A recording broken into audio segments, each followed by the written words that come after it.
Et bien bonsoir à tous amis, j'espère que vous allez bien. Aujourd'hui on se retrouve pour une nouvelle vidéo débrief entre l'Olympique Lyonnais les gars et Montpellier. Grosse victoire de Lyon les gars sur le score de 1-2, mais qu'elle a été dure à aller chercher cette victoire.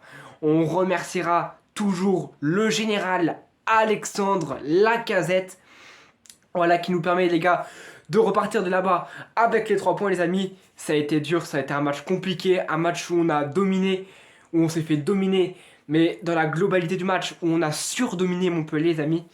Donc les gars, on va commencer tout simplement avec la petite composition d'équipe, et on a retrouvé les gars, tout simplement, le même système que contre Rennes, sauf avec avec une modification les gars.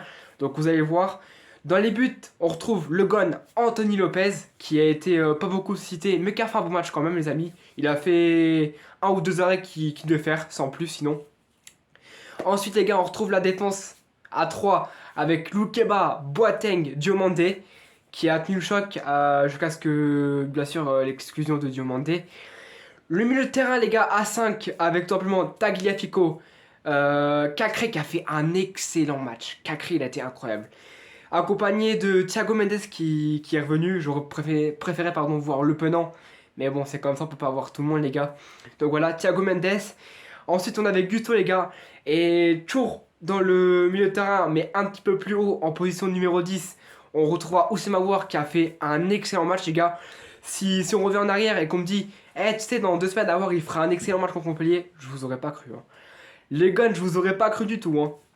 Et pourtant là, il a montré hier qu'il a fait un excellent match contre Montpellier. Buteur, il a été partout, il a été buteur dans la construction du jeu. Ça faisait super plaisir de revoir ce gun Aouar avec cette mentalité-là, ce jeu, cette puissance. Il savait où se placer. Ça faisait trop du bien de le revoir à ce niveau-là, les amis, je vous promets. Et on retrouvera devant le duo Dembélé et Lacazette qui fonctionne bien. Laurent Blanc, il a dit en conférence de presse, il nous faut un duo de buteurs qui marque des buts. Et on sait les amis, avec ce duo-là, Lacazette et Dembélé, on va en marquer des buts. On l'a vu, on l'a encore vu hier, que dès que Lacazette récupère la balle, il cherche directement instinctivement Dembélé.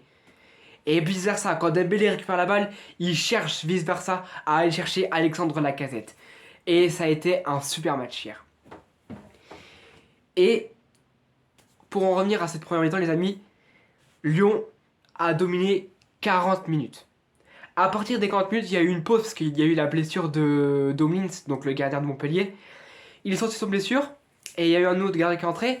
Et pendant qu'il y a eu le changement, les gars, le nouveau coach de Montpellier, Romain Pitot, il a rassemblé tous ses joueurs et il a dit les gars, il faut que vous mettiez de l'intensité dans vos duels.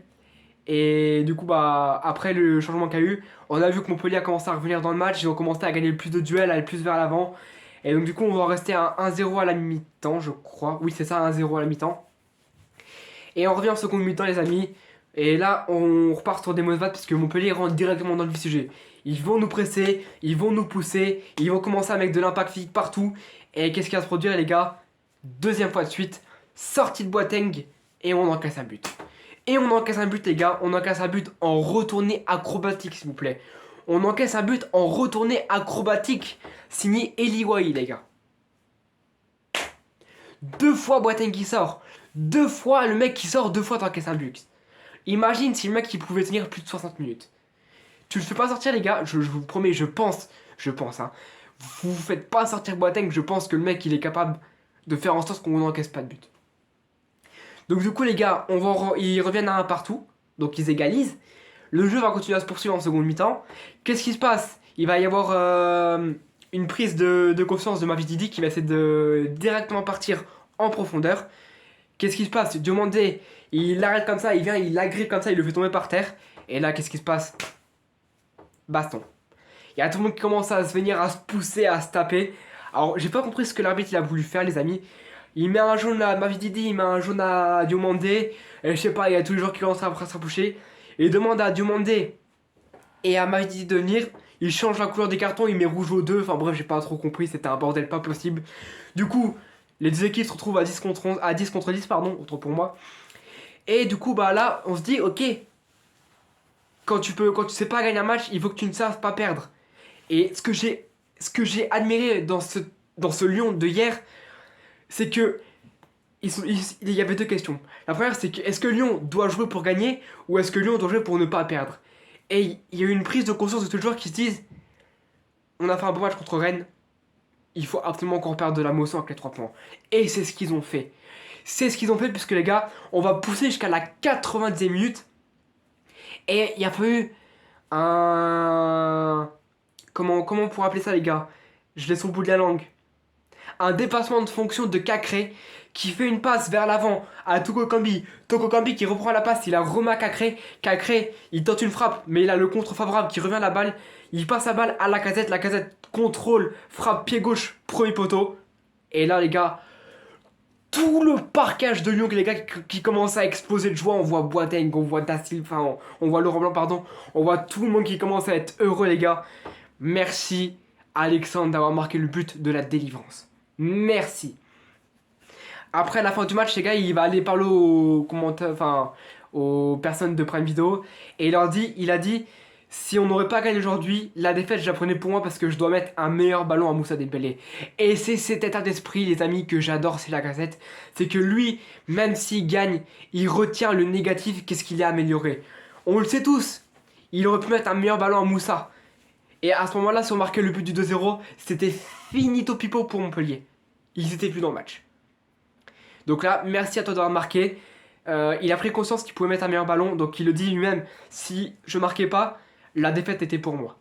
Donc t'inquiète pas, général, tu restes notre capitaine, t'as fait un excellent match, tu vas t'améliorer. On est une équipe malade qui va recommencer à monter en niveau. On a vu la vraie patte signée Lolo White, Laurent Blanc pour ceux qui connaissent pas l'anglais. Et voilà, j'ai été content. Que demander de plus, les amis? Que demander de plus à part une équipe qui fait tout pour revenir dans le bon et qui même à 10 contre 10 va essayer de pousser pour aller chercher la victoire.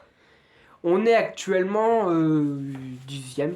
Non, je crois on était 8e, mais là avec les matchs actuellement, je pense qu'on est tombé 9e ou 10e. Bref, on est toujours dans les 10 premiers, c'est le plus important les amis. Et voilà les gars, ce match il est encourageant pour la suite les gars. Dimanche prochain, on se déplace les gars. Non, on est à domicile. Oui, je crois qu'on est à domicile, voilà. On est à domicile contre les Dogs, les amis. On joue contre Lille. Ça va être un match encore plus important que Rennes. Plus important que Montpellier. Parce qu'on sait que Lille, on les a pas battus. Ça va faire 2 ans, je crois. On les a pas battus. Donc, on a fait que des matchs nuls ou des défaites. Il faut absolument qu'on arrive à battre Lille, les gars. Lille, en ce moment, ils sont dans une forme incroyable avec leur meilleur attaquant, Jonathan David, qui est pour moi l'un des meilleurs attaquants. Pour moi, je pense honnêtement, les gars, qu'on aurait dû le prendre à Lyon. Quand on a vu qu'il était. Je crois qu'il était à la Gantoise, je crois. On était dessus, on pouvait le prendre, mais Lille l'a eu avant nous. De toute façon, c'est bizarre. Chaque coup que l'on peut faire, Lille, ils sont toujours devant nous. Donc, moi, je l'avais dit, je sais pas si dans une vidéo vous pourrez aller voir. J'ai dit, Jonathan David, les gars, faut le prendre, c'est un bon attaquant. Il est en train de le montrer qu'il a eu des difficultés quand il arrive à Lille, mais là, il revient bien. Il revient bien. Pour moi, Jonathan David est un excellent attaquant. Donc voilà, pour moi, ce sera la cible numéro 1 lors du match de dimanche prochain. Il faudra faire extrêmement attention à Jonathan David. Voilà. J'espère que ce petit débrief vous aura plu les amis. Voilà. N'hésitez pas à liker, à vous abonner, à partager les gars. Ça fait plaisir de revoir cette mentalité chez les Gones. Je sais pas ce qu'il fallait. J'ai retrouvé un Cacré en grande forme. Je connaissais pas. Les gars, si vous revenez 2 mois en arrière, qui m'aurait dit que Cacré savait tirer les corners comme ça? Qui m'aurait dit que Cacré savait tirer les coups francs comme ça? Mais je connaissais pas cette patte technique de Cacré les amis. Même moi j'étais choqué les gars. J'étais en stress devant ma télé. Je me suis dit, 2ème minute, coup franc, Cacré va tirer. Je fais quoi? J'ai retrouvé mon Cacré d'il y a 2 ans. J'ai retrouvé mon avoir du Final 8. J'ai retrouvé mon équipe. Les gars, j'avais les mimines, elles étaient comme ça pendant le match, les gars. Je tremblais tellement. Ça me faisait plaisir de voir vraiment que Lyon, ils faisaient ce qu'ils voulaient de Montpellier pendant les 40 premières minutes, les gars. Limite, on jouait à la baballe avec eux. On jouait à la baballe avec eux, les amis, c'est la vérité. Voilà. J'espère. Attention, les gars, vous verrez, on finira forcément obligé dans le top 4. C'est quasiment obligé. Alors, je sais que les équipes comme Lens, Lorient, ça va pas être facile à bouger. Marseille, on va revenir. Vous en faites pas. Voilà les amis, je vous laisse, je me répète, n'hésitez pas à liker, à vous abonner, à partager les gars, pour le référencement c'est super important. Je vais vous laisser, Merci à vous d'avoir regardé mon débrief, les gars, ça m'a fait super plaisir, les gars. Et du coup, on se retrouvera soit pour un prochain live, soit pour une prochaine vidéo. Les gars, ouais, on fera un petit avant-match, les gars, de Lyon face à Lille, les gars. Et vous allez voir, les gars, les gars vont revenir en super forme, les gars. Allez, salut à tous. Gros bisous à tout le monde, les gars. Et passez une bonne fin de week-end. Allez, l'OL.